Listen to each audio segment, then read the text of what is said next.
Hello,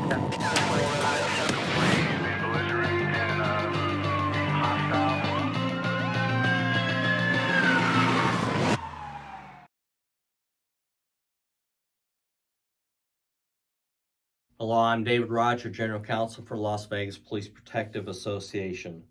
SB439, which is effective immediately, amends NRS 212.189, which involves inmates transmitting communicable diseases. And so let me read the digest version. This probably applies more to COs as to POs, but I'm sure it also applies to POs as well. And so the digest says that if digest is Legislative Council Bureau that kind of puts together the legislation for legislators, and it explains that if the prisoner knew at the time of the offense that any portion of the excrement or bodily fluid contained a communicable disease that causes or is reasonably likely to cause substantial bodily harm, the violation is a Category A felony, regardless of whether the communicable disease was transmitted. Here's the amendment, and I'll read the language to you, but it says, Section 13 of this bill instead provides that such a violation is only a Category A felony where the communicable disease was likely to be transmitted by his or her conduct and the communicable disease was actually transmitted as a result of the conduct.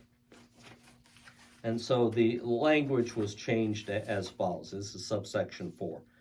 If a prisoner who is under lawful arrest, or in lawful custody or in lawful confinement violates any provision of the subparagraph, at the time of the offense, the prisoner knew that any portion of the excrement or bodily fluid involved in the offense contained a communicable disease that causes or is reasonably likely to cause substantial bodily harm. The communicable disease is likely to be transmitted as a result of the offense, and the communicable disease was actually transmitted to a victim as a result of the offense. The prisoner is guilty of a Category A.